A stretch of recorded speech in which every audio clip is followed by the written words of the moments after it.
Did you find your type of work affected your personal life? Wait, can we assume the answer is yes? Now what would you ask? How did it affect your personal life?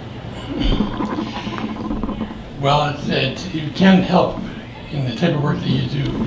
Things like I would appear on TV with sex offenders, and then people would not remember if I was the sex offender or the other person.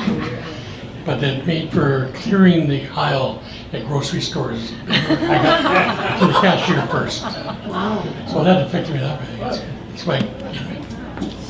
Steve, what would be one of the key factors in helping somebody establish hope?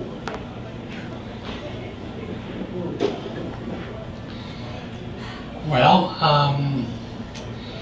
it's a long process. Okay, first you have to deal with. If you're talking about like victims, victims you have to bring back to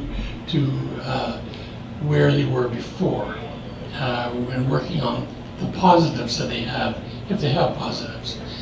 If they don't, you got to start working on developing some positives for them to work towards, and then they can see some hope, and maybe you use examples too. Thank you. Steve, if I understand risk management use risk management. Repeat the question. How do I use risk management in my business? Profiling, okay, is one.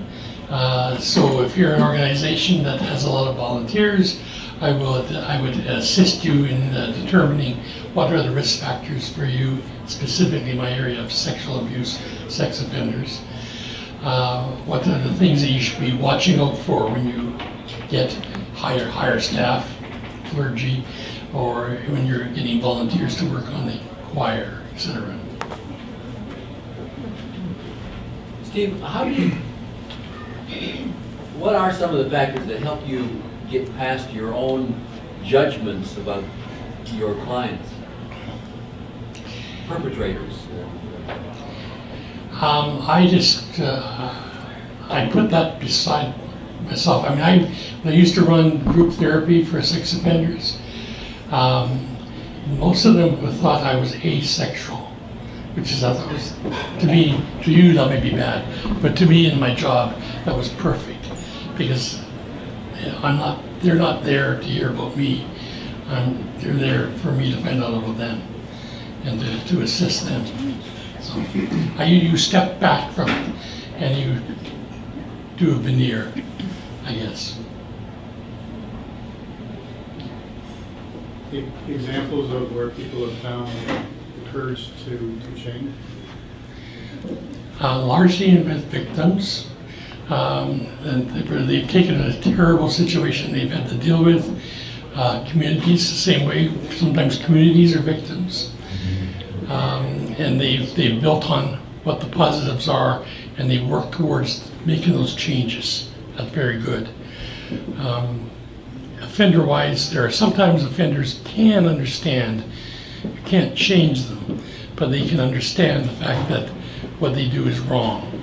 And if they're the lower end of the sex offender type of people, they will put in the safeguards to always be on guard to avoid putting themselves in a situation where they're going to offend. One last question. You call it. Can you share with us an example of something that was a big success, turnaround success?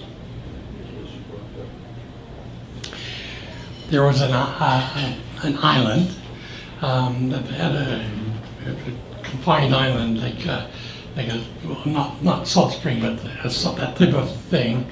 And they were a community, and they had a sex offender who had offended against the children on the island itself. And they brought me back 5 years afterwards to try and assist that community with coming to grips with the situation, because it would have been very tearing apart of the community itself. Everybody took sides, and so by the time I went back, I had a group of people that were able to come to grips with what had happened and what they were wanting to stay away from for the future. That was a very positive, because by the end of that, I felt better, and I think they did too. That's it?